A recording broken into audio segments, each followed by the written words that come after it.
नमस्कार। कार्यक्रम जनतासँग नगर प्रमुखमा रेडियो सुनेर बसिरहनु भएका तपाईलाई हार्दिक स्वागत छ। गुल्मीको मुसिकोट नगरपालिकाका प्रमुखसँग अन्तरङ्ग कुराकानी गर्ने यो कार्यक्रममा आजको श्रृङ्खलामा प्राविधिक कक्षमा अनिश पाठक र तिलक मगरसँगै म कमल पौडेल उपस्थित भएको छु। मुसिकोट नगरपालिकाको आर्थिक सहयोग तथा रेडियो सारथीको उत्पादनमा हुने कार्यक्रम जनतासँग नगर प्रमुख रेडियो सारथी 107.4 मेगाहर्जसँगै विभिन्न सामाजिक सञ्जालबाट पनि प्रसारण भइरहेको छ। मुसिकोट नगरपालिकाले यही फागुन 22 गते भव्य तथा सभ्य रूपमा आफ्नो 5औं स्थापना दिवस मनाएको छ। नगरपालिकाले स्थापना दिवसको अवसरमा अन्तर्मावि स्तरीय वक्तृत्व कला प्रतियोगिता, कर्मचारी र जनप्रतिनिधि बीच मैत्रीपूर्ण भलिबल, ब्याडमिन्टन लगायतका प्रतियोगितात्मक कार्यक्रम पनि सम्पन्न गरेको छ। त्यस्तै मुसिकोट नगरपालिका भित्रका कलाकारहरूलाई सम्मान पनि गरेको छ। सोही अवसरमा राजनीति र प्रशासनको अन्तर्सम्बन्ध विषयक परिसंवाद कार्यक्रम सम्पन्न भएको छ, जुन कार्यक्रममा नगर प्रमुख सोमनाथ सापकोटा, उपप्रमुख कमला शर्मा र प्रमुख प्रशासकीय अधिकृत खिमानन्द भूषाल वक्ताको रूपमा रहनु भएको थियो। त्यस्तै स्वतन्त्र विज्ञको रूपमा सामुदायिक रेडियो प्रसारक संघ एकोराबका केन्द्रीय सदस्य राम सुवेदी र सहजकर्ताको रूपमा नेपाल पत्रकार महासंघ गुल्मीका अध्यक्ष टोपलाल अर्याल रहनु भएको थियो। आजको कार्यक्रममा हामी सोही परिसंवादको पूर्ण भाग प्रसारण गर्नेछौँ। श्रोता, अबको प्रस्तुतिमा सोही परिसंवादमा सहभागी सम्पूर्णलाई म हार्दिक स्वागत गर्दै आजको म विषयवस्तुतिर प्रवेश गर्न चाहन्छु। सबैभन्दा पहिला म मेयर साहबलाई प्रश्न गर्न चाहन्छु। अघि हामीले केही बेर अगाडि 5 जना जो विद्यार्थी भाइ बहिनीहरूको एउटा मुसिकोटको सपना पनि देख्यौँ। 5 वर्ष अगाडि तपाईँ आज दर्शक दीर्घमा रहनुहुने सम्पूर्ण नागरिकहरूको घर घरमा पुग्दा पनि पक्कै तपाईँले मुसिकोटको सपना बाँध्नु भएको थियो। म यो गर्छु, त्यो कारणले मलाई भोट दिनुहोस् भन्नुभएको थियो। तपाईँको हिजोको 5 वर्ष अगाडिको सपना के थियो र आज के पुरा गरे जस्तो लाग्छ? अझै के बाँकी छ भन्ने लाग्छ तपाईँलाई मेयर साहब?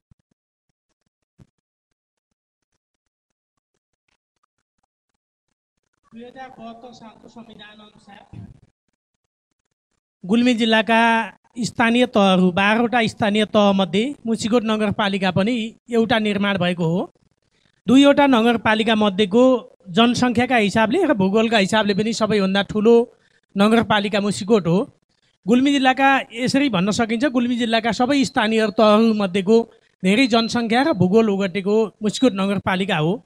यो मुसिकोट नगरपालिका बनाइरहँदा म आफू पनि राजनैतिक दलको तर्फबाट यो राज्यको विभाजनमा वा स्थानीय तहको पुनर्संरचनाको काममा म पनि सहभागी बनेको थिएँ र त्यति बेलै हामीले यहाँको जनताको मनोभावना सहित हामीले मुसिकोट नगरपालिका एउटा समृद्ध नगरपालिका, पहाडी क्षेत्रको मध्य पहाडी लोकमार्गको समीपमा रहेको यो भूगोललाई आकलन गरेर हामीले यो एउटा अहिले तत्कालका लागि विकसित नभए पनि यो एउटा विकसित नगरपालिका बनाउन सकिन्छ र यो एउटा सुन्दर नगरपालिका बन्न सक्छ भन्ने अठोटका साथ यो चाहिँ मुसिकोट नगरपालिका बनेको थियो। सबै महानुभावहरूले, सबै जनताको साथ र सपोर्टले गुल्मी जिल्लाका 3वटा निर्वाचन क्षेत्र, 3वटा इलाकालाई मिलाएर यो अलि अनौठो ढङ्गले यो 753 मध्ये चाहिँ यो यस्तो ढङ्गले यो चाहिँ मुसिकोट नगरपालिका निर्माण भएको हो। गुल्मी जिल्लाको क्षेत्र नम्बर 1, 2 र 3 साबिकको क्षेत्र 3वटा क्षेत्रलाई समेत भूगोल मिलाएर यो चाहिँ मुसिकोट नगरपालिका बन्यो र त्यो ढङ्गले हामीले जे परिकल्पना गरेका थियौँ पछि इलेक्सनमा हामी गयौँ। इलेक्सनमा जाँदा म पनि एउटा उम्मेदवारका रूपमा बन्ने स्थिति बन्यो। पार्टीको तर्फबाट मलाई यो नगरपालिकाको प्रमुखमा टिकट प्राप्त भयो र हामी जनताको बिचमा गयौँ। जनताको बिचमा जाँदा हामीले खास गरी हामीले जुन नारा तय गरेका छौँ मुसिकोटको समृद्धिका लागि हामीले ती नाराहरू जुन अहिले नगरपालिकाले अगाडि सारेको छ त्यही नारालाई हामीले अगाडि लिएर गएका हौँ। त्यति बेला नगरपालिका बनाइरहँदा नगरपालिकाका पूर्वाधार निर्माणमा हामी निकै कमजोर थियौँ। नगरपालिकामा 1 मिटर पनि पिच बाटो थिएन, 1 मिटर पनि ग्राभल रोड थिएन। थुप्रै बस्तीहरूमा हाम्रो सडक सञ्जाल पहुँच पुगेकै थिएन। विद्युतीकरणका हिसाबले हामी सबै बस्तीहरूमा विद्युतीकरणको पहुँच पुर्याउन सकेका थिएनौँ। हाम्रा कतिपय बस्तीहरू अँध्यारा थिए र त्यो ढङ्गले पूर्वाधार निर्माणका हिसाबले हामी जुन नगरपालिकाका आधारहरू हुन् तिनीहरू नै हाम्रो कमजोर थियो। एक त यो राज्यको पुनर्संरचनापछि सबै स्थानीय तहका आफ्ना प्रशासनिक भवनहरू थिएनन्, बाटाघाटाहरूको पनि समस्या थियो। हामी शून्यबाट नै यो काम थालनी गर्नुपर्ने थियो। अहिले हामीले नगरपालिकाका सामान्य पूर्वाधारका कामहरूमै हाम्रो ध्यान गएको छ र त्यो पूर्वाधारका कामहरूमा हामीले हिजो हामीले जे सपना बाँडेका थियौँ त्यो सपनाहरू केही पुरा भएका छन् र केही पुरा हुने चरणमा छन्। जस्तो हामी निर्वाचित भएपछि हामीले उज्यालो नगरपालिका भन्यौँ, हामीले 100 दिनको लक्ष्य राखेर हामीले उज्यालो नगरपालिका घोषणा गऱ्यौँ। हामीले 1 वर्षको अवधिमा सबै बस्तीहरूमा सडक सञ्जाल पुर्यायौँ। हामीले खर्का झुपुडाहरूलाई टिनका छानामा बदल्ने र सुरक्षित नागरिकको आवासको अधिकारलाई हामीले सुनिश्चित गऱ्यौँ। त्यस्तै गरी हामीले केही ठुला परियोजनाहरूलाई नगरपालिकाका गौरवका आयोजना भनेर अहिले हामीले निर्माण गरिरहेका छौँ। ती कतिपय आधा आधीमा पुगेका छन्, कतिपय निर्माणको चरणमा अगाडि बढेका छन्। यो ढङ्गले नगरपालिकालाई हामीले एउटा सुन्दर नगरपालिका बनाउने आधारहरू तयार गर्दै अगाडि बढिरहेका छौँ। मलाई 5 वर्ष अगाडि मैले परिकल्पना गरेको मुसिकोट बिस्तारै बन्दैछ भन्ने अनुभूति चाहिँ यो 5 वर्षको अवधिमा बनेको छ।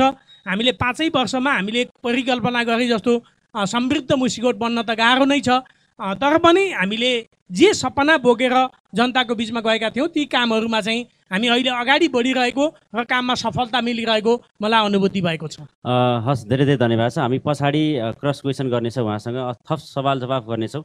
यो बिचमा उपप्रमुख उपमेयर कमला शर्माजी हुनुहुन्छ। तपाईँले महिलाहरूको विशेष गरी महिलाहरूको बिचमा गरेका बाचा तपाईँले अझ विशेष भूमिकामा अनुगमन समितिको संयोजकको रूपमा काम गर्नुभएको छ। त्योभन्दा बिचमा न्याय समितिको पनि अर्को एउटा महत्त्वपूर्ण भूमिकामा हुनुहुन्छ। तपाईँले हिजो आम नागरिक आम महिला दिदीबहिनीको बिचमा गरेका बाचा आशा अपेक्षा के छन्, के पुरा गरे, के बाँकी छन् भन्ने लाग्छ तपाईँलाई? धन्यवाद। म यो मुसिकोट नगरपालिकाको उपप्रमुख भएर आइसकेपछि म जनताको बिचमा भोट माग्न जाँदा मैले गरेका बाचा हाम्रो मुसिकोट राम्रो मुसिकोट बनाउनको लागि हामीलाई भोट दिनुस् र त्यहाँ भएका दुखी दलित्री महिला जनजाति दलित सबैको बिचमा रहेर हामीले काम गर्नेछौँ र हामीलाई जिम्मेवारी दिनुस् भनेर हामी भोट मागेका थियौँ र हामीले भोट मागे अनुसार नै बच्चा जन्मेको जस्तै यो नगरपालिका भनेपछि यो जिरोबाट सुरु भएको नगरपालिका हो।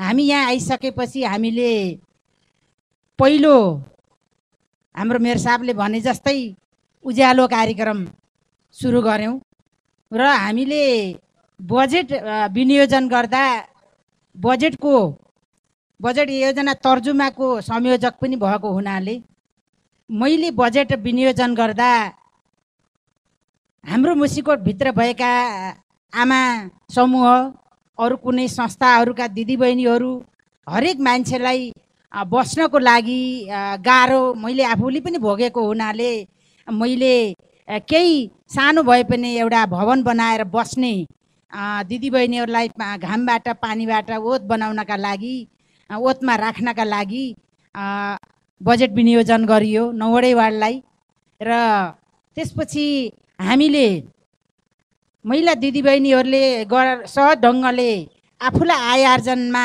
उभ्याउन सक्ने काम के हुन्थ्यो भनेर यसो विचार गर्दाखेरि हामीले एउटा अचार बनाउने तालिम, झिने रोटी बनाउने तालिम र हरेक यो तालिमहरूको लागि बजेट विनियोजन गरियो र हामीले त्यो बजेटलाई 9 वार्डमा हामी एउटा सानो भए पनि भवन बनाउन सफल भयौँ र हामीले विज्ञलाई लिएर आएर त्यो अचार त्यो झिने रोटी बनाउन पनि हामी सफल भयौँ र दिदीबहिनीहरूले अहिलेसम्म साँच्चै भन्ने हो भने पहिलो वर्ष त मैले त्यो कार्यक्रमहरूलाई हामीले दिदीबहिनीहरूका बिचमा लाने कार्यक्रमहरूलाई उद्घाटन गर्ने र समापन गर्न हम्मे नै भएको थियो र त्यही गरिकन हामीले एउटा कार्यक्रमहरू महिला दिदीबहिनीहरूलाई मुढा बुन्ने तालिम, सिलाइ कटाई, ढाका बुन्ने र चुरा बनाउने, ढरी बनाउने हरेक कुराका चाहिँ हामी व्यवस्थापन गऱ्यौँ र त्यसमा हाम्रा दिदीबहिनीहरूले मागेका चिजहरू मैले गर्छु भनेका चिजहरू सबै त वाचनसम्म पनि सम्पन्न हुँदैन र केही कुराहरू आज यस्तै विद्यार्थी भाइ बहिनी आज मञ्चमा आएर हामीलाईसम्म धक्का दिने गरिकन बोलेको जस्तै हाम्रा महिला दिदीबहिनीहरू पनि हिजो आफ्नो नाम भन्न नसक्ने दिदीबहिनीहरू आज हामीले एउटा करसाबारी त्यसै वर्ष जो 4000 लैजानुस् करसाबारी बनाएर तपाईँहरूले पनि खानुस् र त्यहीबाट आम्दानी भएको पनि खोल्टी खर्च बनाउनुस् भनेर दिएका थियौँ र 10,000 लैजानुस् एउटा पेवाको रूपमा बाख्रा पाल्नुस् भनेर त्यही वर्ष दिएका थियौँ र त्यसले हाम्रा दिदीबहिनीको आय आर्जन चाहिँ अगाडि बढेको छ र उहाँहरूले हामीले दिएको जिम्मेवारी उहाँहरूले पुरा गर्नुभएको छ र त्यही उहाँहरूले गरेका कामका प्रशंसा हामीले गरिरहेका छौँ। हामी बोल्दाखेरि गर्छौँ, बाटो हिँड्दाखेरि गर्छौँ। आज दिदीबहिनीहरू एउटा मञ्चमा आएर अलि छोटाउनु होला हजुर, बोल्न सक्ने हुनुभएको छ र आफ्ना काम गर्न सक्ने हुनुभएको छ, फाइल बनाएर लिएर आएर हामीसँग माग्न सक्ने हुनुभएको छ। मलाई त्यही नै खुसी लाग्छ। हस्, धेरै धेरै धन्यवाद छ। यो खास गरी जनप्रतिनिधिहरू एउटा नीति निर्माण तयार गर्ने बाहेक मुख्य भूमिकामा जो योजनाहरूको कार्यान्वयन गर्ने तहमा प्रशासनको महत्त्वपूर्ण भूमिका हुनुहुन्छ। उमेरले पनि पाएको हुनुहुन्छ, गुल्मीका प्रमुख प्रशासकीय अधिकृत मध्ये अब्बल पाएको भनेर पनि धेरै ठाउँमा प्रशंसा गर्ने गरिन्छ। उहाँले केही भनेका अभिव्यक्तिहरू विभिन्न सञ्जालहरूमा पनि आएको थिए। नागरिकहरूलाई छिनभरमै चाहिँ सेवा दिने जो उहाँले प्रतिबद्धता पनि गर्नुभएको थियो। प्रमुख प्रशासकीय अधिकृत खेमनन्द सर हुनुहुन्छ। तपाईँको स्थानीय तह पछाडिको अनुभव, तपाईँ मुसिकोटमा आइसकेपछि तपाईँ यहाँभन्दा अगाडि अरखाँचीको एउटा स्थानीय तहमा काम गर्दै हुनुहुन्थ्यो। यो अनुभवमा स्थानीय तहको काम गराई जनप्रतिनिधिहरूले तपाईँहरूलाई गर्ने व्यवहार र तपाईँहरूले उहाँहरूलाई गर्ने सहयोग, काहीँनिर अप्ठ्यारा, असफलता, सफलता के रहे तपाईँको आफ्नो अनुभवमा? स्थानीय तहको यो अवस्था, यो दिन सफल रह्यो या कस्तो रह्यो तपाईँको आफ्नो अनुभवमा?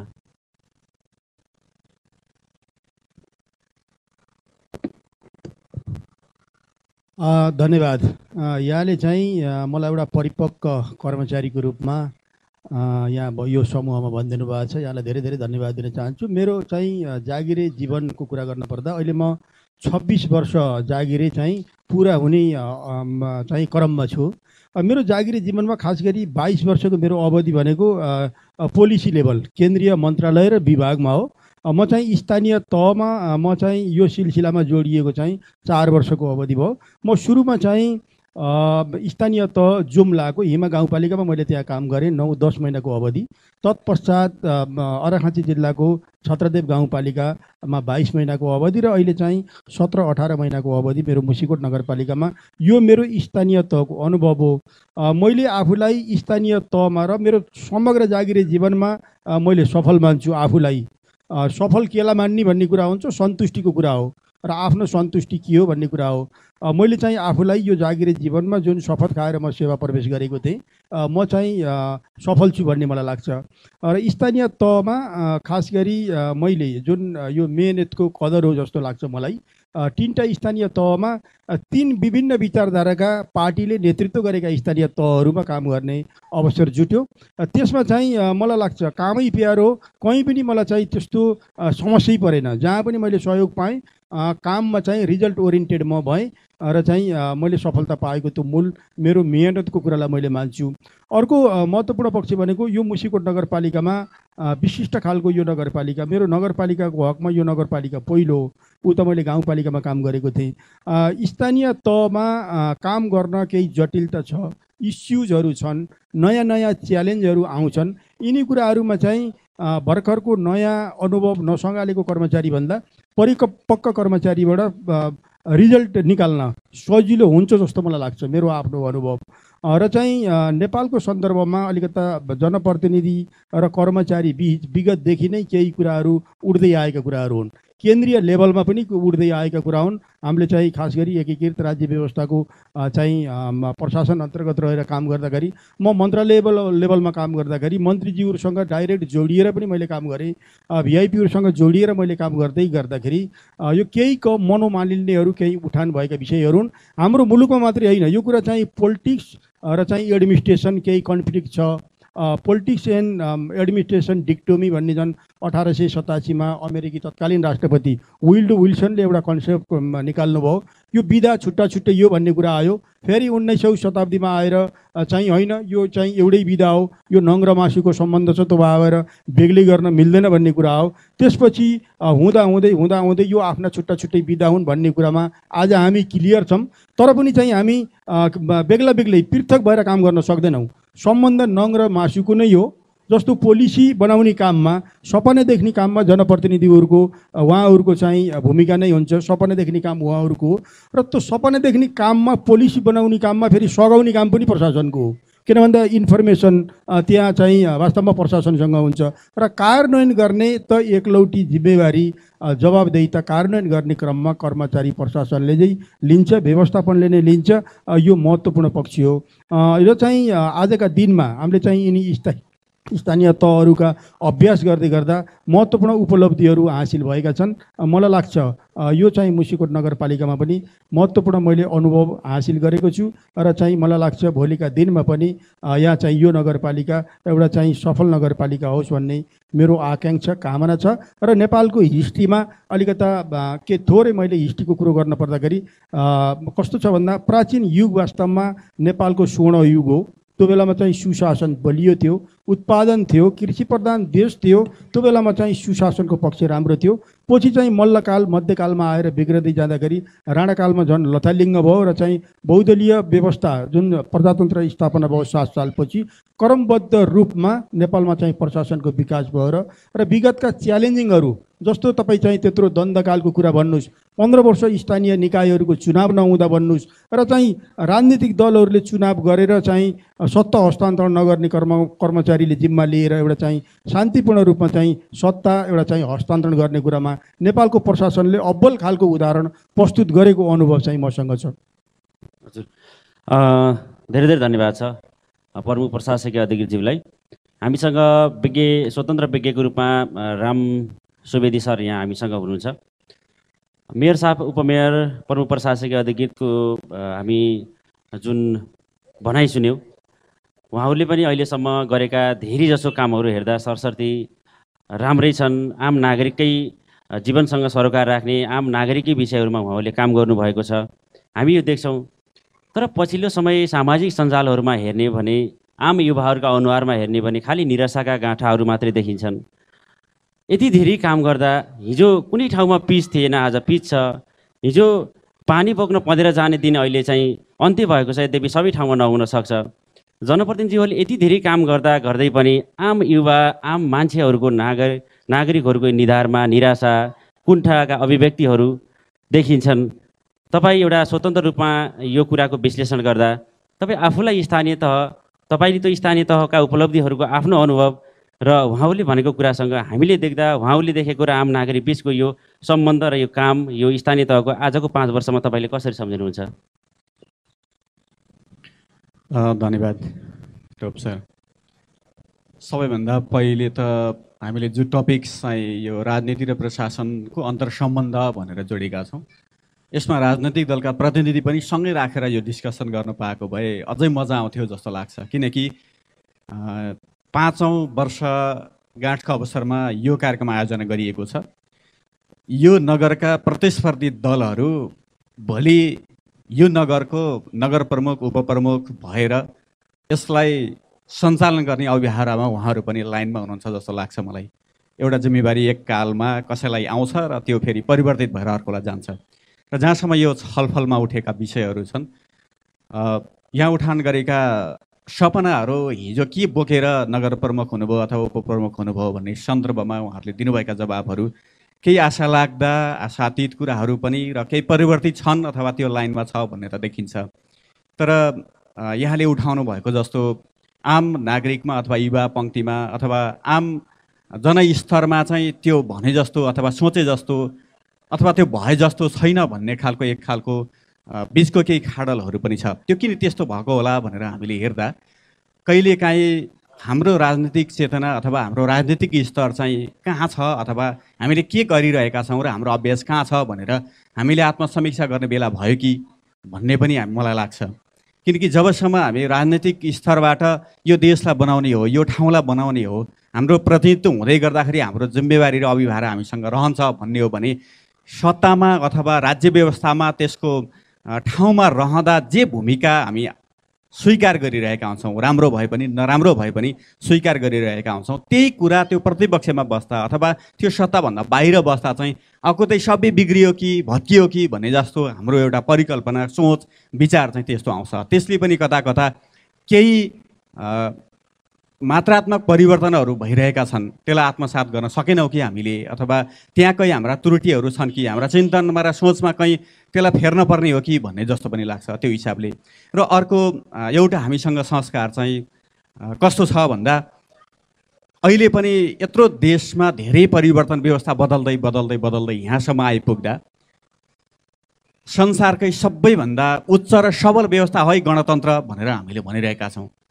त्यो अनुसारको सोचको, त्यो अनुसारको परिकल्पनाको पहरेदार बन्न सक्यौँ कि सकेनौँ भन्नेमा जनअनुमोदित जनप्रतिनिधिहरू सामाजिक स्तरबाट हामी साझा बन्न सक्यौँ कि सकेनौँ, आस्थाको आधारमा भन्दा अवस्थाको परिवर्तन गर्न लाग्यौँ कि लागेनौँ भन्ने सन्दर्भमा केही प्रश्नहरू चाहिँ उठेका छन्। त्यो सन्दर्भमा जनअनुमोदित भएपछि त्यो संस्कारको विकास जनप्रतिनिधिमा हुनुपर्छ जस्तो लाग्छ। यो एक कार्यकालमा, एक खण्डमा जनप्रतिनिधिहरू जनताले अनुमोदन गरेर ल्याउँछन्, यो अस्थायी सरकार हो। जनताले यो अस्थायी सरकार अर्को कार्यकालमा बदल्न सक्छन्, फेर्न सक्छन्, तर स्थायी सरकार यहाँ जोडिएको छ, प्रशासनसँग जोडिएको विषय छ, स्थायी सरकार भनेर भन्छौँ। त्यसको आचरण बदलियो कि बदलिएन, सेवा प्रवाहमा ऊ चाहिँ चुस्त भयो कि भएन, हामीले व्यवस्था बदले अनुसार चाहिँ हाम्रा प्रशासनिक ढङ्गहरू बदलिएको बदलिएनन् भन्ने केही प्रश्नहरू पनि, केही त्यस्ता जनस्तरबाट उठ्ने गरेका प्रश्नहरू पनि छन्। त्यो दुईटै कुरालाई समाधान गर्न सक्नुपर्छ। जनप्रतिनिधि साझा बन्न सक्नु पर्यो, प्रशासनले व्यवस्था बदलिएसँगै आफूलाई पनि बदल्न सक्ने हो कि भन्ने सन्दर्भमा आम जनस्तरबाट उठेका कुराहरू चाहिँ यसरी आइरहेका छन्। टोप सर, यो विषय चाहिँ हामीले बदल्न सक्यौँ भने साँच्चै हामीले व्यवस्था बदले अनुसारको परिवर्तन चाहिँ हामी सम्भव छ, देख्न सक्छौँ। यदि हामी त्यही ढर्रामा, यही अहिलेको अवस्थामा बसिरह्यौँ भने हाम्रा आफ्नै सोचले, हाम्रा चिन्तनले, हाम्रा कर्तव्यले, हाम्रा गतिविधिले चाहिँ समाजलाई बदल्न सक्दैन कि, अथवा समाजमा त्यो खालको चाहिँ फरक खालको दृष्टिकोण राख्ने मान्छेहरू भड्किएर पर जान्छन् कि भन्ने खालको केही दृष्टान्तहरू पनि हामीले देख्न सक्छौँ। धेरै धेरै धन्यवाद राम सर। यो बिचमा मेयर साहबलाई मैले फेरि कुरा जोड्न चाहन्छु। जस्तो कि हामीले आम नागरिकसँग देखाएका सपनाहरू साकार गर्ने कुरामा प्रशासन भनेको कर्मचारीको तर्फबाट तपाईँहरूले के देख्नुभयो, कस्ता अप्ठ्यारा सजिला कुरासँग तपाईँ चाहिँ जुझ्नुपर्ने स्थिति आयो? हामीले बाहिर देख्दा स्थानीय सरकार एउटा सरकार हो, सरकारभित्रको अर्को प्रशासनसँग जोडिएको सरकार अझ महासरकार हो, अर्को राज्यको साम्राज्य हो भन्ने पनि हामीले देखिराखेका छौँ। केही ठाउँमा हामी पुग्दाखेरि स्थानीय जनप्रतिनिधिहरूले के भन्नुभएको छ भने अहिलेको यो स्थानीय तह त हामी त निर्वाचित मात्रै भयौँ, सबै कर्मचारीहरूले चलाइराखेका छन्, हाम्रो त 20% भूमिका पनि हुँदैन भनेर पनि भनेको हामीले देखिराखेका छौँ। सामान्य कुलो माग्न पनि त्यही प्रमुख प्रशासकीय अधिकारीसँग जानुपर्ने, अर्को केही कार्यक्रम माग्न पनि त्यही कर्मचारीसँग जानुपर्ने, उसले हुन्छ भने हुन्छ, उसले हुँदैन भने हुँदैन। यस्तो यो त चाहिँ के संहिता हो भन्ने पनि हामीले थुप्रै ठाउँमा देखेका छौँ। मुसिकोट नगरपालिकामा तपाईँको अनुभव के छन्? तपाईँ प्रमुख प्रशासकीय अधिकृतको अगाडि बसेर होइन कि भोलि निर्वाचित हुने, भोलि आउने यो तल्लो जुन हामी तल दर्शक दीर्घमा बस्नुभएका हाम्रा राजनीतिक दलका नेताजीहरू पनि यहाँ हुनुहुन्छ, उहाँहरू पनि यहाँ आउने भएको कारणले गर्दाखेरि तपाईँलाई कर्मचारीको तर्फबाट कस्ता अप्ठ्याराहरू आएर त्यसको सामना तपाईँले कसरी गर्नु पर्यो? दलभित्रको सोच, दलसँगको सोच चाहिँ कर्मचारीहरूसँग कस्तो रह्यो? तपाईँले यो विषयमा चाहिँ आफ्नो धारणा राख्न सक्नुहुन्छ? टोपलालजी धन्यवाद। खास गरी हामी राजनैतिक कर्मी र खास गरी प्रशासनिक कर्मचारीहरूको बिचमा यदाकदा हामीहरू बिचमा चाहिँ टसल हुने गरेको देखिन्छ अरू स्थानीय तहहरूमा। मुसिकोट नगरपालिकामा मेरो अनुभवमा हाम्रो 3 जना मात्रै प्रमुख प्रशासकीय अधिकृतहरू चेन्ज हुनुभयो। हामी आउनुभन्दा अगाडि नै निर्वाचन समेत गराउने गरी एकजना अधिकृत सर हुनुहुन्थ्यो, प्रमुख प्रशासकीय अधिकृत, उहाँ घनश्याम नेउपाने सर। उहाँले चाहिँ हामीसित समेत चाहिँ उहाँले 1.5 वर्ष बिताउनुभयो। एकदम खुसी साथ उहाँ बिदा हुनुभयो, हामी पनि उहाँलाई खुसी साथ बिदा गऱ्यौँ। त्यसपछि नवराज भण्डारी सर दोस्रो आउनुभयो, उहाँसित पनि हामी राम्रै ढङ्गले कामहरू गऱ्यौँ, 1.5 वर्ष उहाँसित बितायौँ। अहिले हाम्रो प्रमुख प्रशासकीय अधिकृतका रूपमा खिमानन्द सर हुनुहुन्छ, उहाँसित हामी अहिले काम गरिरहेका छौँ। मलाई लाग्छ 12वटा स्थानीय तह गुल्मीका मध्ये मुसिकोट नगरपालिकामै कर्मचारी र जनप्रतिनिधिको बिचमा बिना टसल, बिना विवाद, बिना कुनै बाहिरी त्यस्तो आलोचना नभइकन हामीले यो अवधि बितायौँ भन्ने लाग्छ। त्यसमा जनप्रतिनिधिको भूमिका र कर्मचारी दुवैको पोजिटिभ भूमिका महत्त्वपूर्ण हो भन्ने लाग्छ। कर्मचारीले हामीले गर्ने हो, यो जनप्रतिनिधिहरूले नीति मात्रै बनाउने हो, उहाँहरूलाई चाहिँ यससित कुनै सहकार राख्नुहुन्न भन्ने ढङ्गले कर्मचारीले जनतालाई बाइपास गर्ने र जनप्रतिनिधिले हामी चुनावबाट जितेर आएका हौँ, जनप्रतिनिधिले हामीले जे भन्छौँ त्यही गर्नुपर्छ, कर्मचारीले उठ भने उठ, बस भने बस भन्ने जनको मानसिकता हो, त्यो चाहिँ गलत मानसिकता दुवैतिर। हामी कर्मचारी र जनप्रतिनिधिको साझा प्रयासले मात्रै हामीले अहिले जनताको बिचमा गरेका प्रतिबद्धताहरू पुरा हुन सक्छन् भन्ने बोध जनप्रतिनिधिसित हुनुपर्छ। कर्मचारीहरूले पनि खास गरी हामी जनप्रतिनिधिहरूको सोचलाई हामी व्यवहारमा बदल्नका लागि सहयोगी भूमिका निर्वाह गर्ने हो। हामीले उहाँलाई नियमसङ्गत ढङ्गले अगाडि हिँड्न प्रेरित गर्दै उहाँलाई चाहिँ उहाँको आकाङ्क्षाहरूका लागि चाहिँ जनताको आकाङ्क्षासित जोडेर अगाडि बढ्नुपर्छ भन्ने ढङ्गले जनप्रतिनिधि र कर्मचारीको बिचमा सामञ्जस्य आवश्यक हुन्छ। त्यो कुरामा हाम्रो नगरपालिकामा मलाई लाग्छ सहज ढङ्गले नै हाम्रो त्यो स्थिति अगाडि बढ्यो। मैले अलिकति के भन्न चाहन्छु भने जनप्रतिनिधि र कर्मचारीको बिचमा थोरै भिन्नता चाहिँ हुन्छ। जनप्रतिनिधिहरूले छिटोभन्दा छिटो रिजल्ट खोज्छन्, कर्मचारीले चाहिँ रिजल्टभन्दा सिस्टममा गयो कि गएन भन्ने कुरा पनि खोज्छन्। सिस्टममा हिँडाउन खोज्नु कर्मचारीको कर्तव्य पनि हो र आवश्यकता पनि हो।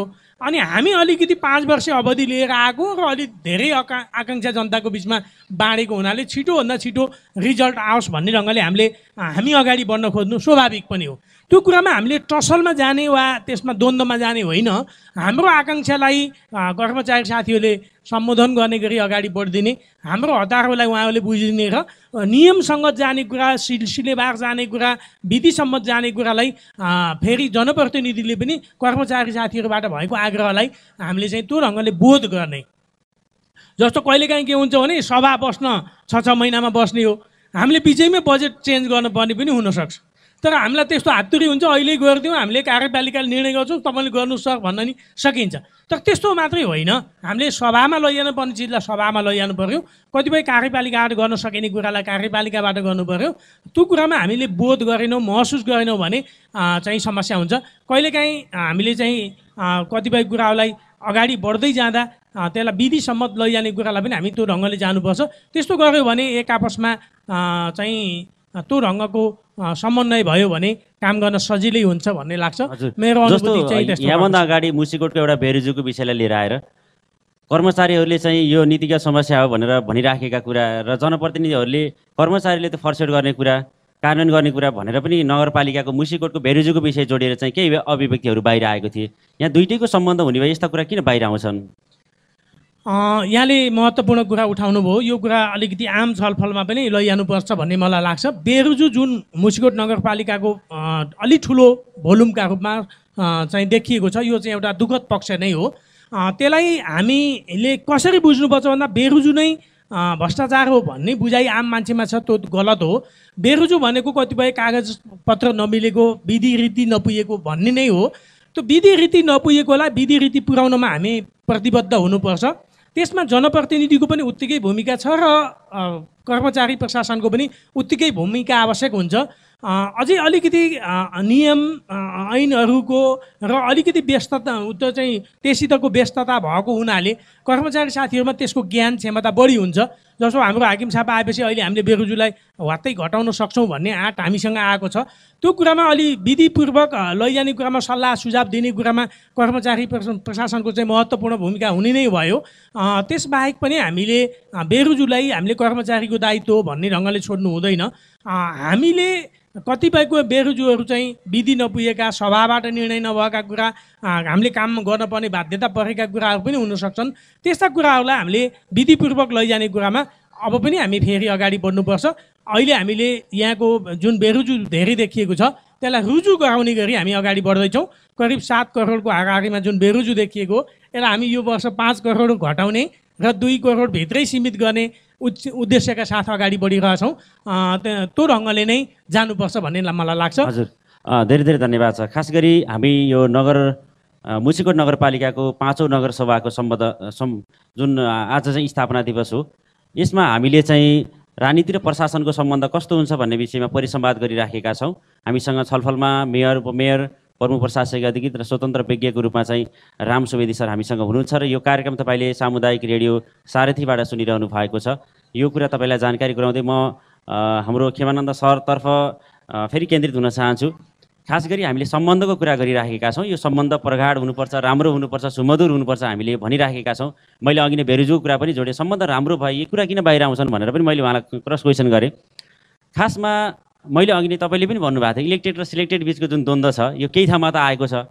इलेक्टेडभित्र पनि प्रमुख उपप्रमुखहरू नबोलेका थुप्रै उदाहरणहरू हामीले देखेका छौँ। उहाँ चाहिँ बैठकहरू बहिष्कार गर्ने, कार्यक्रमहरू बहिष्कार गर्ने पनि देखिराखेका छौँ। तर अहिले हामीले सम्बन्धको कुरा गरिराखेका छौँ जनप्रतिनिधि र कर्मचारी बिचको।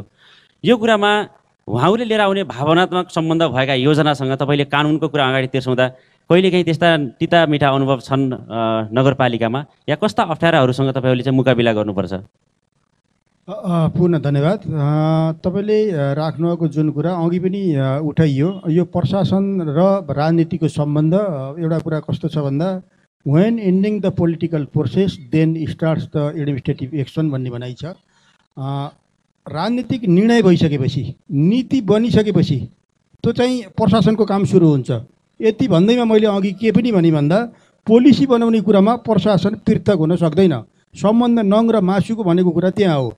हामीले चाहिँ कस्तो भन्दाखेरि कानुन हामीले बनाउँछौँ। लोकतन्त्रको सुन्दर पक्ष कानुन हो, कानुनको शासन हो, सुशासन र संस्था विकास हो, उत्तरदायित्व हो, जवाबदेहिता हो। यिनी कुराहरूसँग हामीले बेरुजुका कुरा पनि गरिरहँदाखेरि जुन हामीले कानुन बनाउँछौँ, कानुन हामीले के को लागि बनाउँछौँ भन्दा अक्षर र सब पालन गर्नको लागि बनाउँछौँ। त्यसले कस्तो गर्छ भन्दाखेरि अलिकता कानुन प्रोसेस लेन्दी हुँदाखेरि केही समय लिन्छ। मेयर साहबले भन्नुभयो अलिकता चाँडो चाहिने। उहाँहरूलाई जनताले भोट दिएर आएको प्रतिनिधि हुनुहुन्छ। हामी चाहिँ सिलेक्टेड हौँ, हामीलाई चाहिँ कानुन अलि खोज्न पर्ने बाध्यात्मक स्थिति मेयर साहबले पनि एकदम स्वीकारेको विषय। सबैले यस्तै स्वीकार दिने हो भने यो कुरा चाहिँ वास्तवमा केही कन्फ्लिक्ट आउँछ जस्तो मलाई लाग्दैन। अनि चाहिँ अर्को कुरा कस्तो भन्दा उही कर्मचारीतर्फ चाहिँ बढी केन्द्रित हुने, योजना माग्न प्रमुख प्रशासकीय अधिकृत भन्न पर्ने। यो कुरा पनि कस्तो छ भन्दा एउटा चाहिँ अलिकता समस्याको कुरा के छ भन्दाखेरि आर्थिक अधिकार एकातिर व्यवस्थापनको पक्षमा आर्थिक अधिकार भइरहँदाखेरि कर्मचारी र व्यवस्थापन पक्षले पनि के बुझ्न पर्ने हुन्छ भन्दा आफ्नो जिम्मेवारी सिरियसली नै बुझ्न पर्ने हुन्छ। अलिकता हाम्रा के छन् भन्दाखेरि समय क्रममा अलिकता कतै जनप्रतिनिधि कर्मचारी दुवैका हाम्रा चाहिँ क्षमता विकासमा केही कमी र हिजोको स्थानीय निकायबाट कतै हामी गाइडेड छौँ कि यो कुरा स्वीकार नै पर्छ। म चाहिँ एउटा ब्युरोक्रेट्स भएको नाताले मैले यो कुरा स्वीकार नै पर्छ। मसँग यदि कमजोर क्षमता छ, मैले एउटा व्यवस्थापन नेतृत्व गरिरहँदा मेरा मातहतका कर्मचारीहरूमा त्यो सर्भिस डेलिभरी गर्ने क्षमता कम छ भने त्यो क्षमतालाई त मैले चाहिँ प्रमोट गर्नुपर्छ, मैले सक्नुपर्छ प्रमोट गर्न। पहिला त म क्षमतावान हुनुपर्छ, त्यसपछि मेरो मातहतको कर्मचारीहरूलाई रिजल्ट ओरिएन्टेड गराउनुपर्छ। आजको जमाना भनेको तपाईँको 21औं शताब्दीको जमाना हो। यो चाहिँ एकदम असीमित इच्छा र आकाङ्क्षा बोकेको चेतनशील समाज छ। सेवाको वरिपरि जनता होइन, जनताको वरिपरि सेवा हो। तत्काल चाहिएको छ, ढिला गर्ने कसैलाई पनि फुर्सद छैन। त्यो भएर हामी चाहिँ यिनी विधिबाट अगाडि बढ्दै गर्दाखेरि मैले के भने भन्दाखेरि नङ र मासुको सम्बन्ध यो चाहिँ नभई पनि भएको छैन। फेरि यो मैक्स वेबरले उहिले समाजशास्त्रीले चाहिँ ब्युरोक्रेसीको व्याख्या गरे। एउटा चाहिँ 3 प्रकारको नेतृत्वको कुरा गरे। त्यहाँ 3 ट्रेडिसनल नेतृत्व, चारिस्मेट्रिक नेतृत्व, अनि चाहिँ तपाईँको लिगल रासनल सोसाइटीमा हुर्केको नेतृत्व। त्यो समाजको परिकल्पना गर्दै गर्दा अहिले हाम्रो जस्तो समाज छ त्यहाँभन्दा उच्च स्तरको प्रशासन त हामीले पाउँदैनौँ नि। भएका मध्ये क्षमता विकास गरेर जनप्रतिनिधि पनि हामी यहीँका काम लाग्ने हो, कर्मचारी पनि यहाँ जे जस्तो उत्पादन छ यो सोसाइटीले जस्तो उत्पादन गरिरहेको छ त्यही नै आश गर्ने हो हामीले। त्यो भएकोलाई उच्च स्तरको बनाउने हो। यिनी कुराहरूमा हामी चाहिँ सजग रहन पर्ने स्थिति छ। अहिलेको चाहिँ मैले भने अलिकता चाहिँ प्रोसेसिङको कुरा पनि के छ भन्दा अलिकता घटिया छ। प्रविधिको विकासको कारणले जुन यो विकासको आयाममा हामीले चाहिँ पछिल्लो आयामको रूपमा चाहिँ हामीले प्रविधिलाई आइटीलाई स्वीकार्यौँ। यो कुराले चाहिँ अब प्रोसेसिङ लेन्दी भन्ने कुराहरू चाहिँ केही घट्दैछ। घट्दो क्रम छ। हामी चाहिँ सबै संयम र इमान्दार हुन जरुरी छ। यो पनि चाहिँ भोगाइ पनि हो। स्थानीय सरकार, यो 3 तहका सरकारको अनुभव हाम्रो मुलुकमा त भर्खरै त हो। हामीले 5 वर्षको गाँठ त अहिले मनाउँदैछौँ। हामी चाहिँ यो कुरामा त नयाँ छौँ, तर धेरै पूर्वाधारहरू मैले अघि पनि भने। तपाईँको चाहिँ हाम्रो मुसिकोट नगरपालिकामा 91वटा त कानुन बनायौँ हामीले। तिनी 91वटा कानुन हाम्रा आवश्यकताका वस्तु हुन् नि, हाम्रा लोकतन्त्रका चाहिँ सञ्चालनका विधि हो नि। कार्यपालिका, व्यवस्थापिका, न्यायपालिका यिनी सञ्चालनका तिनी आधार स्तम्भ हुन् नि। तिनलाई हामीले चाहिँ अक्षरशः पालन गर्ने विधिबाट अगाडि बढ्दै गर्दा हाम्रो सामञ्जस्यता केही चाहिँ धारणा, गलत धारणा बनाउनु, यिनी कुराहरू चाहिँ बेग्लै कुरा हो। तपाईँको सुरु पहिलो दोस्रो वर्षमा के भयो भन्दा स्थानीय तहमा कर्मचारीले जनप्रतिनिधिलाई टेरेनन्, जनप्रतिनिधिले कर्मचारीलाई पत्याएनन् भन्ने एउटा म्यासेज गयो। कतिपय ठाउँमा चाहिँ कर्मचारीलाई हाजिर नगराउने, कतिपय ठाउँमा त्यस्तो स्थिति पनि आयो। तर समय क्रममा यो कुराहरू चाहिँ अलिकता अब विधि स्थापित हुँदै गएको छ। हाम्रा आचरणहरू हामी शुद्ध हुँदै गएको छौँ जस्तो मलाई लाग्छ। यो कुराले चाहिँ हामीलाई अबका दिन सुखद छन् जस्तो मलाई लाग्छ। हजुर, जस्तो हेर्दा भूमिकाको हिसाबले हेर्दा उपप्रमुखज्यू र आम मान्छेहरूको पनि दृष्टिकोण कस्तो भने सबैभन्दा योजनाहरूसँग, जहाँ चाहिँ योजना अनुगमन भएको अनियमितताको विषय लिएर आम नागरिकहरू बिचमा आलोचना हुने गर्छ, सामाजिक सञ्जालमा त्यसको कमेन्टहरू हुने गर्छ। यो विषयसँग दुईटा भूमिका जोडिएको छ, जहाँ कि उपप्रमुखज्यू र प्रमुख प्रशासकीय अधिकृतज्यू या त्यहाँको त्यो प्रशासनभित्रको इन्जिनियर। विज्ञताको हिसाबले हेर्ने हो भने उपप्रमुखज्यू त्यो प्राविधिक ज्ञानसँग टाढा हुनुहुन्छ। तपाईँको प्रशासनभित्रको तपाईँको इन्जिनियर त्यो विषयसँग विज्ञ हुनुहुन्छ। जस्तै अनुगमनको विषयमा हामी कहिलेकाहीँ हामी जाँदाखेरि पनि उपप्रमुखज्यूसँग त्यसको विज्ञता छैन। उहाँले चाहिँ लात्तीले हानेर यो पिच चाहिँ राम्रो भएन, यो चाहिँ भित्तो चाहिँ राम्रो भएन भन्नुहुन्छ। तपाईँसँग सँगसँगै हिँड्ने जसले विज्ञता प्राप्त गरेको इन्जिनियर छ उसले राम्रो छ हजुर, ठिक छ हजुर, क्वालिटीको छ भनिराखेको हुन्छ। यो बिचमा दुईवटा चाहिँ तारतम्यता मिलेन भनेर धेरै स्थानीय तहमा जाँदा उपप्रमुख र इन्जिनियर बिचको यो चाहिँ हामीले देखिराखेका छौँ। यहाँ यो अनुभव उपप्रमुखज्यूलाई पनि हामीले सोधौँला, तपाईँसँग यो विषयमा चाहिँ कस्तो हुन्छ सँगसँगै उहाँसँग हिँड्दाखेरि? यो विषयमा कस्तो छ भन्दाखेरि खरिद विधिहरू, तपाईँले भनेको कुराहरू दुईवटा खरिद विधि जोडिन्छन्। एउटा उपभोक्ता समिति वा लाभग्राही समुदायबाट काम गर्ने विधि।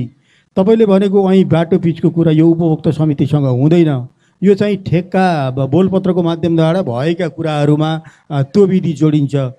कस्तो छ भन्दाखेरि खास गरी उपभोक्ता समितिबाट सम्पन्न गर्ने काममा अलिकता केही समस्याहरू छन्। अहिले चाहिँ त्यो खरिद विधिलाई पुनः रिभाइज गर्नुपर्ने हो कि अहिले त्यो खरिद विधिले हामीले चाहिँ फङ्सनिङ गर्न सकेन कि भन्ने सर्वत्र कुरा उठ्ने गरेको विषयवस्तु। जस्तो तपाईँहरूले पनि सुन्नुभएको छ, उपभोक्ता समितिले चाहिँ नगरपालिकासँग सम्झौता गर्ने, उपभोक्ता समितिले चाहिँ अब कसैलाई ठेक्का दिने, ठेक्काबाट काम गराउने, यो त जायज कुरो भएन नि। अहिले गाउँको स्थिति वास्तविकता के छ भन्दा तपाईँको उपभोक्ता समितिमा बस्ने मान्छे पनि कतिपय ठाउँहरूमा हुनुहुन्न भन्ने कुरा आएछ। तपाईँहरूले पनि सुन्नुभएको छ नि।